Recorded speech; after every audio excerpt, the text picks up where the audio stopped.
श्रीपाद श्रीवल्लभ चरित्रामृत अध्याय 19. श्री गुरुचरण समागम.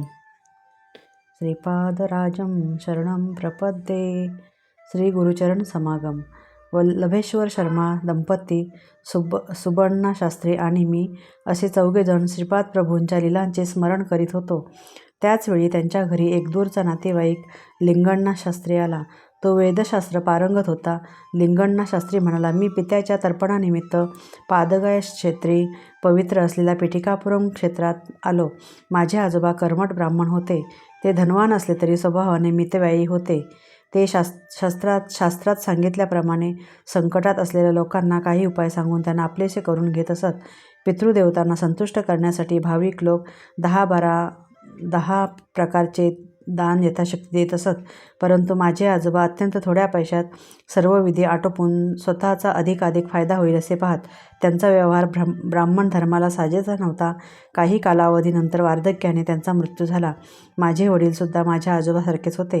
कालांतराने त्यांचासुद्धा मृत्यू झाला. मी मात्र शास्त्रानुसार आणि माझ्या सामर्थ्यानुसार पितृदेवतांचे श्राद्धतर्पण आदी कर्मे करीत असे. आमच्या घरी अकारण होणाऱ्या ग्रहकलहामुळे माझी मनःशांती नेहमी भंग पावत असे. परमशांत स्वभावाचे माझे आप्तमित्र आमच्या घरात पाऊल टाकताच रौद्र स्वरूप धारण करीत. याचवेळी माझी पत्नी रुसून आपल्या माहेरी गेली. माझा मुलगा, मुलगी, जावई या सर्वांनी माझा पदोपदी अपमान करून जीवन नकोसे केले होते. माझे जीवन नरकमय झाले होते. जीवनात धन असेल तर जीवन जगण्यात आनंद वाटतो, परंतु माझ्याकडे तर धन नव्हतेच. शिवाय गृहकलह या सर्वांना कंटाळून मी आत्महत्या करण्याचा विचार केला. परंतु मरणानंतर पिशाच योनी प्राप्त होण्याची भीती वाटत होती. माझ्या मृत्यूनंतर माझी शास्त्रोक्त पद्धतीने अंत्यक्रिया होणार नाही हे निश्चितच होते. एके दिवशी मी गोशाळेतील सर्व साफसफाईचे काम आटोपून जेवणासाठी येऊन बसलो. त्या दिवशी सुनेने विटलेले अन्न वाढून दिले. त्याला वास येत होता. त्यात थोडे किडेसुद्धा दिसले. गोशाळेतील कामाने मी अत्यंत थकून गेलो होतो आणि भुकेने डोळ्यात आसवे येत होती. माझी स्थिती फारच दयनीय झाली होती. माझे आप्त, सखे, पुत्र, कांता, कन्या हे खरेच माझे आहेत का? हा सारा मायाजाळ तर नाही ना? माझ्या मनात गोंधळ उडाला होता आणि विचारशक्ती कुंठित झाली होती. इतक्यात एका अवधूताने मला दर्शन दिले. करुणेचा महाप्रवाह त्याच्या नेत्रांतून ओसंडत होता. त्या करुणामूर्तीस पाहून मी लहान बालकासारखा त्याच्याकडे धावत गेलो. ही व्यक्ती माझ्या चिरपरिचयाची असल्यासारखे मला वाटले. मी त्या अवधूतांच्या दिव्य चरणावर डोके ठेवून नतमस्तक झालो. ते दिव्य चरण मी हृदयात स्थापित केले. अवधूतांनी थाळीतील अन्नास स्पर्श करून ते शुद्ध केले, परंतु ते विटके अन्न अदृश्य होऊन त्या ठिकाणी हलवा नावाचा गोड पदार्थ आला. त्या थाळीतील थोडा हलवा अवधूतांनी खाल्ला आणि उरलेला मला प्रसाद म्हणून दिला. तो मी अत्यंत आनंदाने खाऊन तृप्तीची ढेकर दिली. त्या प्रसादाच्या सेवनाने माझ्यात नवीन शक्तीचा संचार झाल्यासारखे वाटले. अवधूतांनी नंतर मला एक पहार दिली व ईशान्य दिशेस खोदण्यास सांगितले. बराच मोठा खड्डा झाला. त्यात 2 कुत्र्यांचे अस्थिपंजर देह दिसले. अवधूतांनी त्या खड्ड्यात तांदळाची पेज टाकण्यास सांगितली. त्यांच्या आदेशानुसार मी त्यात पेज टाकून तो खड्डा बुजवून टाकला. त्यावर ते अवधूत म्हणाले, तुझी पिशाच्य बाधेपासून मुक्तता झाली आणि तुझ्या घराची आता स्थलशुद्धी झाली. आता तुला सर्व गोष्टी अनुकूल होतील. पादगयेप्रमाणे महिमा असलेल्या पिठिकापुरमहून तुला बोलावणे आले आहे. तू तत्काळ प्रवासाची तयारी कर. बाकी व्यवस्था मी पाहीन. आपण पिठिकापुरम येथे भेटू. अवधूतांच्या आदेशानुसार मी पिठिकापुरमला जाण्यास निघालो. घरी कोणाला सांगितले नाही. अगदी अंगावरील एका कपड्यानिशी निघालो. थोडे अंतर जाताच सायंकाळ झाली. एका आमराईत मी प्रवेश केला. तेथील यजमान नरसिंहप्पा यांनी माझे यथोचित स्वागत केले. खाण्यासाठी आंबे आणि इतर गोड फळे दिली. ती खाल्ल्याने माझी भूक शांत झाली. त्या आमराईच्या यजमानाच्या विनंतीनुसार मी रात्री तेथेच मुक्काम केला. सकाळी स्नान संध्यादी आटोपून पुढे जाण्यास निघालो, तेव्हा नरसिंहप्पाने मला आंबे एका वस्त्रात बांधून दिले.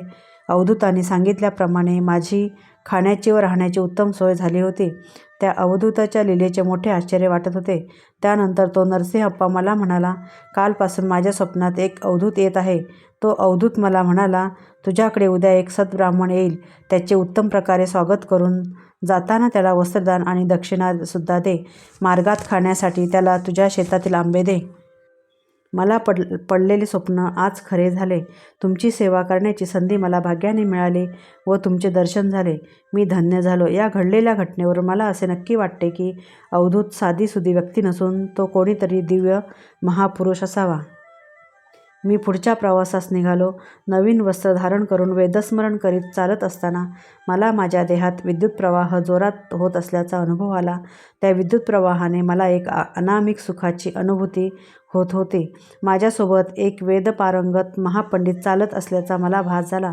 तो वेदातील सावित्री मंत्राचा उच्चार करीत होता.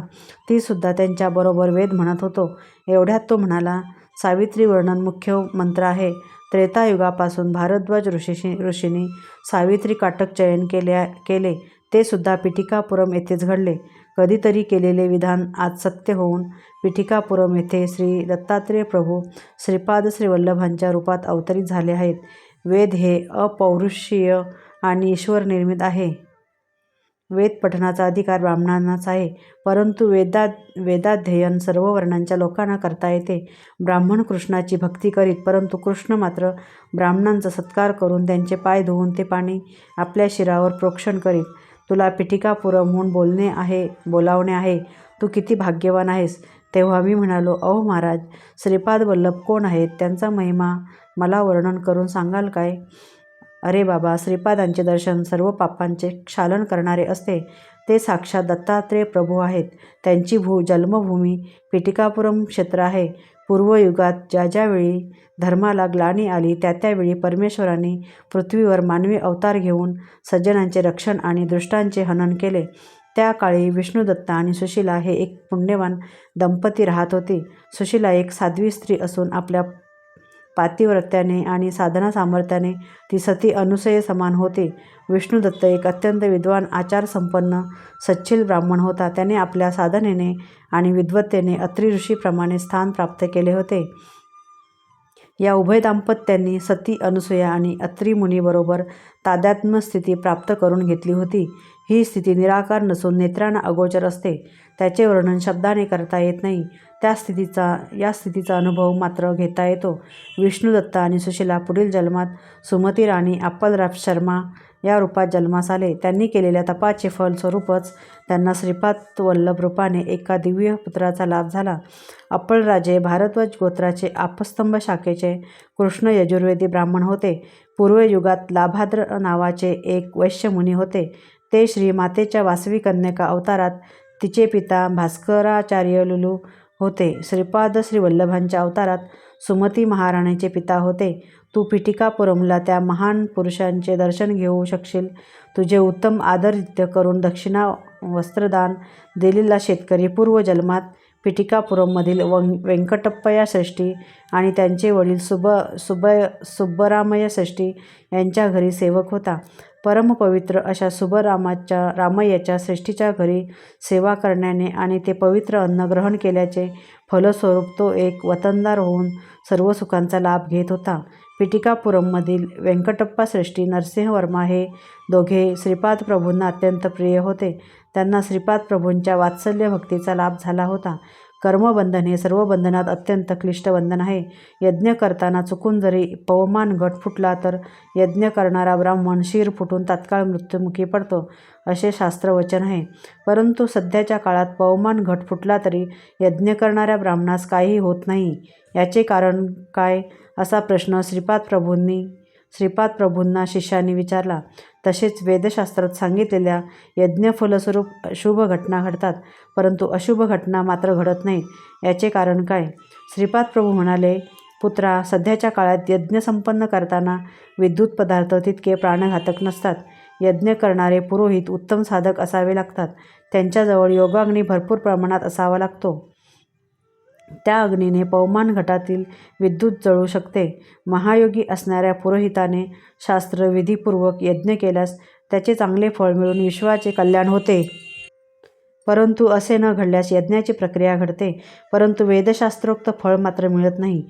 यज्ञादी कर्मात देण्यात येणारी दक्षिणा ₹16, 116, 1016 अशा संख्येतच दिली जाते. यात सुद्धा रहस्य दडलेले आहे. गोत्र हे पितृसंबंधित असते. हे सृष्टीच्या अंतापर्यंत बदलत नाही. धर्म हा 7 पुरुषांमध्येच फिरत असतो. सपिंड हे मातेशी संबंधित असते. विवाहयोग्य मुलगा आणि धन ही 2 उत्तम कर्माची फळे आहेत. स्त्री ही अग्निरूप असते, ती प्रकृतीत आवश्यकच असते. श्रीपाद श्रीवल्लभ अद्वैत मताचे पुरस्कर्ते होते. ते आदी शंकराचार्याप्रमाणे पक्षपात रहित होते. गुणभेद नसणाऱ्या श्रीपादांना कुलभेद मुळीच नव्हता. आदी शंकराचार्यांनी आपली हेमविद्या सत्वगुणी ब्राह्मणाला न देता रजोगुणी असलेल्या गौड कुलातील लोकांना दिली. शंकराचार्यांना वाटले, हेमविद्या जर ब्राह्मणांना दिली तर ते धनाच्या मोहाने त्यांच्या इष्टधर्माचे पालन करणार नाहीत. शंकराचार्याप्रमाणेच श्रीपाद प्रभूंनी जाती, वर्ण, मत, वय यांचा भेदभाव न करता प्रत्येकाच्या योग्यतेनुसार अनुग्रह दिला. पृथ्वी, आप, तेज, वायू आणि आकाश ही पंचमहाभूते आणि मन, बुद्धी, अहंकारी अष्टधा प्रकृती जडस्वरूप आहे. 1 हे चित्र प्रकृतीचे प्रतीक आहे. 2 पासून 10 पर्यंत असलेल्या 8 संख्या जड प्रकृतीच्या द्योतक आहेत. 0 हे ब्रह्मतत्वाचे दिग्दर्शक आहे. 9 या संख्येत पूर्ण पृथ्वीला कार्यकलापाचे रहस्य दडलेले आहे. श्रीपाद वल्लभ हसून म्हणत, "दौ चौपाती देव लक्ष्मी" आणि 2 पोळ्यांसाठी भिक्षा मागत असत. हे 2, 4, 9, 8 या संख्येचे प्रतीक आहे. स्वामींच्या बोलण्यात नाना अर्थ दिसून येत. सृष्टीतील सर्व द्वंद्वाचे 2 हे प्रतीक आहे. देहाचे स्थूल, सूक्ष्म, कारण आणि महाकारण अशी 4 प्रतीके आहेत. ब्रह्मतत्व हे कधीच बदलत नाही. ते 9 या संख्येने द्योतक आहे. महामाया ही 8 या संख्येने दर्शविली जाते. श्रीपाद श्रीवल्लभ अर्धनारी नटेश्वर आहेत. श्रीपाद श्रीवल्लभांचे विराट रूप. मी ब्रह्मशिला नगरातील पेनुगौंडा गावाचा रहिवासी आहे. माझे नाव गणपती शास्त्री असून मी वेदाध्ययन करण्यासाठी वायसपूर काकीनाडा गावात आलो. गुरूंची सेवा करीत मी वेदाध्ययन करीत असे. माझ्या गुरुदेवांच्या घराजवळच त्यांची शेती होती. गायी वासरे होती. मी गायी वासरांना चरण्यासाठी रानात घेऊन जात असे. तसेच त्यांचे दूध काढून त्यांचे वाटप करण्याचे कामसुद्धा आनंदात करीत असे. एके दिवशी मी गायींना घेऊन गेलो असताना मला 10 वर्षाचा एक अत्यंत तेजस्वी बालक दिसला. तो आमच्या शेतात आला. त्याच्या गळ्यातील जानवे पाहून तो ब्राह्मणच असावा असा दृढ विश्वास वाटला. मी त्याला विचारले, "तुझ्या गळ्यात जानवे दिसते, तू कोण आहेस?" त्यावर तो बालक म्हणाला, "मीच आहे. सृष्टीतील सारी तत्वे माझ्यातच सामावलेली आहेत. सर्वांना आधारभूत असणारा तो मीच आहे. माझ्यातील ब्राह्मणांची लक्षणे पाहून मला ब्राह्मण समजलास हे काही चूक नाही, परंतु तेच काही सर्व सत्य नाही. माझ्यातील क्षत्रियांची लक्षणे पाहून मला कोणी क्षत्रिय समजल्यास ते खोटे नाही, परंतु ते पूर्ण सत्य नाही. माझ्यातील वैश्य लक्षणे पाहून जर कोणी मला वैश्य समजल्यास ते असत्य नाही, परंतु ते पूर्ण सत्य नाही. माझ्यातील शूद्राची लक्षणे पाहून कोणी मला शूद्र समजल्यास ते खोटे नाही, परंतु ते पूर्ण सत्य नाही. तू मला चांडाळ समजलास तरी ते अयोग्य नाही, परंतु तेही संपूर्ण सत्य नाही. मी सर्व सीमांच्या पलीकडे आहे, अतीत आहे. सत्य किंवा असत्य असणाऱ्या प्रत्येक विषयापासून मी अतीत आहे, परंतु त्यांचा आधारभूतसुद्धा आहे. मी परमसत्य आहे, ते अवधूतांना ज्ञात आहे.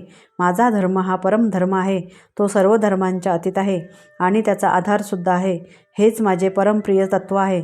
सृष्टीतील जीवात असणाऱ्या प्रेमतत्वापेक्षा हे सुमधुर आहे. एवढेच नव्हे तर ते सर्वांचा अधिकार आहे. तू आणि मी पुरुष असलो तरी स्त्रियांप्रमाणे वर्तन करतो, स्त्री असली तरी ती पुरुषांप्रमाणे वर्तन करते.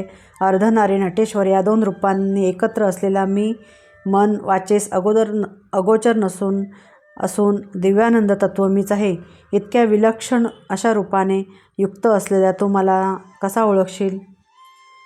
त्या गुराख्याने असे सांगतात, माझ्या अंगात कापरे भरले. माझ्या मनस्थितीची कल्पना येऊन तो दिव्य गुराखी म्हणाला, आत्ताच मी शनिदेवांशी बोललो. मी या गणपती शास्त्रीस चित्रविचित्र बंधनाने बांधून त्यास त्रास दिला. त्यावेळी तो मला बंधनातून मुक्त करण्यासाठी विनवू लागला. त्यावर मी म्हणालो, मी याचे कर्मफळ गायीच्या दुधाच्या रूपात ग्रहण केले. तू अशा बंधनात पडू नकोस. ते ऐकून माझ्या अंगात कापरे भरले. माझ्या पत्रिकेत या काळात माझी दयनीय स्थिती दाखवली होती. मी काही बोलण्याच्या स्थितीत नसताना तो गुराखी एका गायीजवळ जाऊन म्हणाला, हे गायत्री, मला खूप भूक लागली आहे. दूध देशील का? त्या गोमातेने होकाराती मान हलवली आणि तिच्या स्तनातून उष्ण दुधाच्या धारा वाहू लागल्या. त्या गुराख्याने पोटभर दूध पिले. आश्चर्याची गोष्ट अशी की ती गाय वांस होती, तरी तिने त्या गुराख्यास दूध दिले. तो तो गुराखी तृप्त होऊन एका आंब्याच्या झाडाखाली बसला. मी त्याच्याकडे पुन्हा एकदा पाहिले. त्या गुराख्याबरोबर एक 10 वर्षाची शेतकऱ्याची कन्या होती. दिसायला दोघे सुंदर होते. त्यांचे विनोदी संभाषण सारखे ऐकावेसे वाटे. त्यांचे बोलताना होणारे हावभाव नयनरम्य होते. तेवढ्यात व्यंकटप्पा या श्रेष्ठी त्यांच्या घोडागाडीतून उतरले. त्यांच्याबरोबर एक 10 वर्षाचा तेजस्वी बालक होता. तो श्रीपाद श्रीवल्लभ असल्याचे मला नंतर समजले. माझ्या गुरुदेवांना ही भूमी व्यंकटप्पा श्रेष्ठींच्या वडिलांच्या स्मृतिप्रित्यर्थ त्यांनी दान दिली होती. या भूमीस लागूनच त्यांचे एक विस्तीर्ण शेत होते. या शेताची पाहणी करण्यास श्रेष्ठी पिटिकापुरमहून वायसपुरी या ग्रामात येत असत. श्रेष्ठींना त्या गुराख्याबरोबर असलेल्या शेतकऱ्याच्या कन्येस पाहून आश्चर्य वाटले. त्या गुराख्याने आणि त्याच्यावर असलेल्या कन्येने श्रीपादांना नमस्कार केला. त्यावेळी श्रीपाद म्हणाले, आजोबा, तुम्हास एवढे आश्चर्य का वाटले? आजोबा म्हणाले, त्या दोघांकडे बघ, किती नयनमनोहारी दृश्य आहे. बघणारा आणि जे बघायचं ते दृश्य दोन्ही एकच आहे. यातील वेदांत विषय मला कळत नाही. तेव्हा श्रीपाद म्हणाले, यात वेदांत काय आहे? श्रीहरीसुद्धा अपरिमित निर्गुण निराकार असूनसुद्धा आपल्या मायागतीस पाहून आश्चर्यचकित होतात. ही सृष्टी नवरसाने भरलेली आहे. आश्चर्यपूर्ण दृश्यांची कल्पना करणे हा सुद्धा सृष्टीचाच एक नियम आहे. ज्या ठिकाणी द्वैत दिसते तेथे वास्तविकतः अद्वैत असते. तर द्वैत खरे का अद्वैत खरे ते विचार करून सांगावयास हवे. त्या गुराख्याला आणि शेतकऱ्याच्या मुलीला ही सर्व श्रीपाद प्रभूंचीच माया तर नसेल ना, अशी शंका आली. श्रेष्ठींच्या हनुवटीला हलकासा स्पर्श करून श्रीपाद म्हणाले, आजोबा, तुम्हाला शंका कशाची येते आहे? जोपर्यंत तुमच्या घरातील लोक मला विसरणार नाहीत तोपर्यंत माझा सर्व शक्तीसहित अदृश्य रूपाने तुमच्या घरी वास राहील. तुमच्या घरी माझ्या पावलांचे आवाज प्रत्येक साधकाला नेहमी ऐकू येतील. अनघादेवी बरोबर असलेले दत्तस्वरूप अर्धनारी नटेश्वर रूपात आहेत, परंतु ते आपणास दिसत नाहीत. तेच तुम्हास श्रीपाद श्रीवल्लभ रूपात समक्ष दिसतात. मी सुमती मातेचा प्रथम पुत्र आहे. मी माझ्या मातेला निक्षून सांगितले होते की माझा विवाह करू नका. तसा प्रयत्न केल्यास मी घर सोडून जाईन. श्रेष्ठी राजर्षी असल्याने त्याने मला निष्कलंक भक्तिपाशात बांधून ठेवले आहे. म्हणून मी अनघासमवेत असलेल्या अनघ स्वरूपात तुम्हाला दर्शन देत आहे. श्रीपादांच्या सान्निध्यात कारणाशिवाय कोणतेच कार्य होत नाही. सृष्टीचे नियम चित्रविचित्र आहेत. कर्म आणि कर्माची फळे यांची संभावना देश कालपरत्वे ठरत असते. सर्व भक्तगणांना माझ्या आचरणाने, माझ्या लीलेने, माझ्या महिम्याने ज्ञानबोध करणे हा सुद्धा माझा अवतार कार्याचाच एक भाग आहे. श्रीपाद प्रभू आमच्याबरोबर असे बोलत असताना त्यांची कांती आमच्या समक्षच एका अनामिक तेजाने झळकू लागली. ते नंतर आंब्याच्या झाडाकडे वळले. ते त्या झाडाकडे पाहत असतानाच त्या शेतकऱ्याच्या मुलीची आणि गुराखी मुलाची कांती दैदीप्यमान होऊन ते श्रीपाद प्रभूंच्या रूपात विलीन झाले. वसंत ऋतू नसतानाही कोकिळा आंब्याच्या झाडावर बसून मधुर स्वराने गाऊ लागली. त्या झाडाला एकच एक फळ लागले होते. ते फळ श्रीपाद प्रभूंनी तोडले. ते कच्चे फळ स्वामींच्या हस्तस्पर्शाने तत्काळ पिकून मधुर रसभरीत झाले. ज्याप्रमाणे एक माता आपल्या शिशूस मोठ्या प्रेमभराने गोड पदार्थ भरविते, जेवणातील प्रत्येक पदार्थ शिशूने खावा म्हणून त्यास गाणे म्हणून गोष्टी सांगून भरवते, तितक्याच प्रेमाने श्रीपाद प्रभूंनी तो गोड आंबा श्रेष्ठींना खाऊ घातला. स्वामींच्या प्रेमपूर्ण स्पर्शाने श्रेष्ठींच्या डोळ्यातून आनंदाश्रू वाहू लागले. श्रीपाद स्वामींचे आपल्या भक्तावरील प्रेम सहस्र मातांच्या प्रेमापेक्षा श्रेष्ठ होते. त्यांच्या दिव्य नेत्रांमधून कारुण्य, प्रेम यांचा वर्षाव होत असताना ते साक्षात स्त्रीशक्ती स्वरूपिणी अशा अनघा मातेसारखे वाटत होते. श्रीपाद प्रभूंनी तोडलेला आंबा त्यांच्यासमोर एका आज्ञाकारी सेवकासारखा दिसत होता. श्रीपादांच्या ओंजळीतून थोडा वर उडाला. त्यावेळी त्यांची दिव्य कांतीच वर उडाल्याप्रमाणे वाटत होती. यावेळी श्रीपाद प्रभू म्हणाले, बी अगोदर असते का झाड अगोदर येते, असा वितंडवाद करीत लोक बसतात. या दोघांच्याही अगोदर एक शक्ती असते, ती म्हणजे ईश्वर.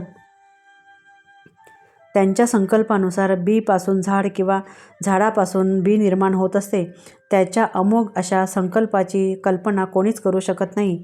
मालिन्याने उदासीन झालेल्या जीवास परमात्मा आपल्याकडे बोलवित असतो. मालिन्यरहित जीव त्या ईश्वरी शक्तीस थांबवून ठेवतो. परमात्म्यात विलीन झालेला जीवात्मा सुपीक जमिनीत पेरलेल्या बीप्रमाणे असतो. अशा जीवात्म्याला सृष्टीचक्रात येण्यापासून कोणी अडवू शकत नाही. परमेश्वराच्या इच्छेनुसार त्याला शरण आलेले जीव कारणदेह घेऊन पुनर्जन्म घेतात व दैवी कार्य संपन्न करतात. हे कार्य झाल्यावर ते पुनरुपी परमात्म स्वरूपात विलीन होतात. असे हे जीव परमात्म्याच्या अत्यंत समीप राहून अत्युच्च आनंदाचा लाभ घेतात. जीवात्मा आणि परमात्मा यात भेदभाव करणारे जीवसुद्धा कारणदेह प्राप्त करून दैवी कार्य संपन्न करतात, परंतु त्यांच्या स्थितीत बदल होत नाही. द्वैत, विशिष्ट अद्वैत किंवा अद्वैत स्थिती मानणाऱ्या लोकांची एखादी मनोकामना पूर्ण होते. त्यामुळे सर्वसामान्य लोकांना द्वैत श्रेष्ठ का विशिष्ट अद्वैत श्रेष्ठ का अद्वैत श्रेष्ठ असा संभ्रम पडतो. सृष्टी, स्थिती आणि लय या क्रिया प्रतिक्षणी घडतच असतात. ब्रह्मा, विष्णू आणि महेश हे तिघे आपापल्या कल्पांतात अव्यक्त स्वरूपातच असतात. ते परमेश्वराच्या महासंकल्पास अनुसरून व्यक्त साकार रूपात येऊन नवीन स्वरूपात निर्माण केलेल्या व ब्रह्मांडात सृष्टीची उत्पत्ती करतात. जीवांना आपापल्या संस्कार आणि योग्यतेनुसार विश्वपाल नामाच्या कार्यात हातभार लावावा लागतो. या कार्यात त्यांना दैवी शक्तींची मदत होत असते. या दैवी शक्तींना विरोध करणाऱ्या अनेक राक्षसी शक्तीसुद्धा असतात. यवन लोक सगुण रूपात असलेल्या निराकार देवाला अल्लाह असे संबोधतात, तर ईसाई लोक त्यालाच येशू असे म्हणतात. संबोधन कोणत्याही नावाने केले तरी सर्वांमध्ये एकच आदरणीय, प्रेमळ, करुणायुक्त असे दिव्य चैतन्य प्रवाहित होत असते. सर्व धर्मात, सर्व मतांत, सर्व सिद्धांतात स्वयंप्रकाशाने चमकणारे मूळ तत्त्व मीच आहे. प्रत्येक जीवाच्या इच्छा, आकांक्षा यांना अनुसरून त्या मार्गाने त्या स्थितीला अनुसरून चालविणारा मीच आहे. मी सर्व तंत्रांमध्ये स्वतंत्र असल्याने मला साध्य अथवा असाध्य असे कोणतेच विधान नाही.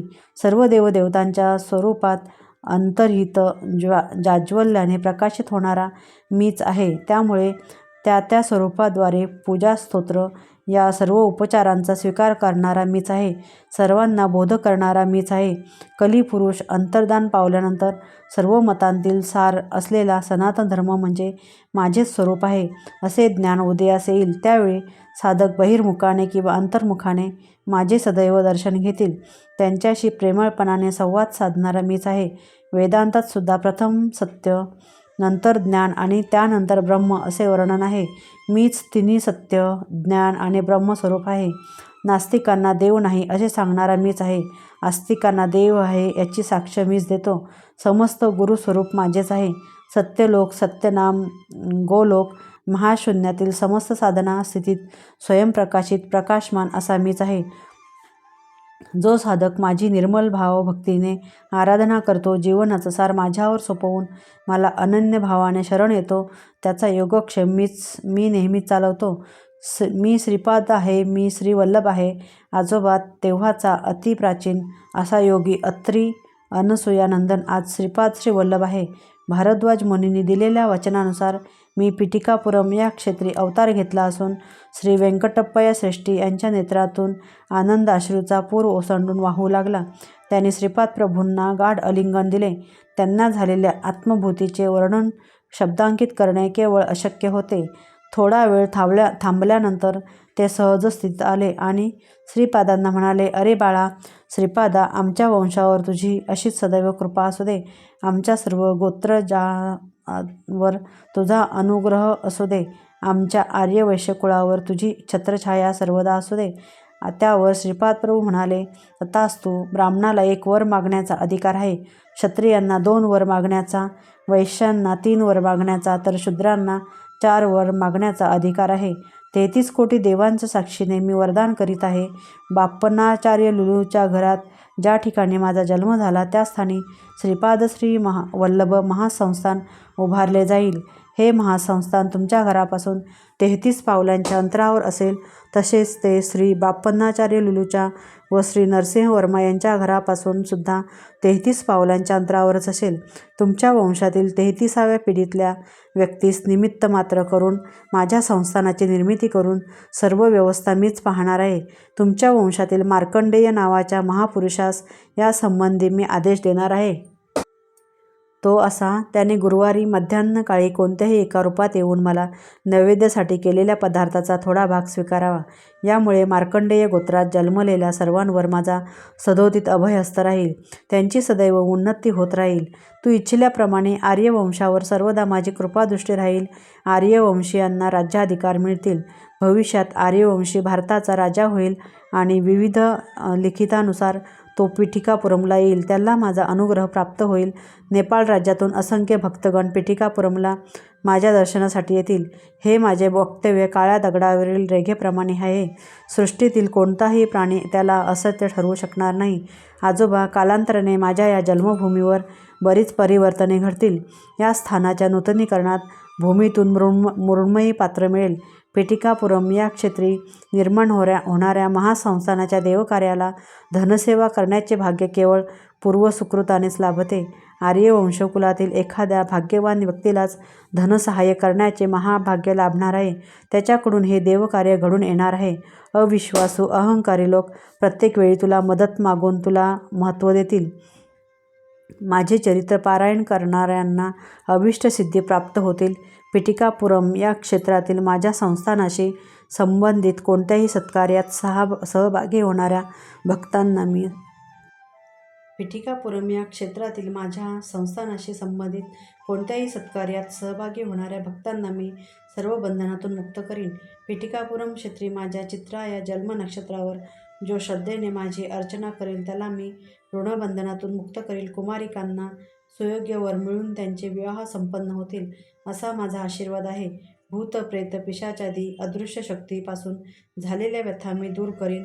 श्रावण शुद्ध पौर्णिमेस माझी बहीण वासवी कन्यका हिने मला राखी बांधली. तो पुण्य दिवस आहे. या दिवशी पिठिकापुरम क्षेत्रात माझ्या सानिध्यात जो साधक येईल त्याच्या भाग्यात चित्रगुप्ताकडून महापुण्य लिहिले जाईल. या सर्वांना मी स्वतः प्रमाण आहे. माझ्या लीला स्वयंप्रमाण आहेत. सूर्याने सूर्याची साक्ष कशी द्यावी? श्रीपाद प्रभूंच्या या वक्तव्याने सारे जण अत्यंत भारावून गेले. त्यांच्या लीलांचे वर्णन करणे महाकठीण आहे. दुसऱ्या दिवशी मी वल्लभेश्वर शर्मा दंपती, सुबण्णा शास्त्री, लिंगण्णा शास्त्री श्रीपाद प्रभूंच्या दर्शनासाठी कुरुगड्डीला निघालो. श्रीपादांनी आम्हाला पुन्हा एकदा आशीर्वाद दिला आणि सुहास्य वदनाने ते म्हणाले, आहा, काय ही चर्चा रंगली. श्रीपाद श्रीवल्लभ संस्थानांचे वर्णन करण्यात खूप वेळ गेला. मल्लादी यांचे ऋण, व्यंकटप्पय्या यांचे ऋण, श्रेष्ठी यांचे ऋण, तसेच वत्सवाई यांचे ऋण कधीच फेडता येणार नाही असे सांगून स्वामींनी मौन मुद्रा धारण केली. श्रीपाद श्रीवल्लभांचा जय जयकार असो.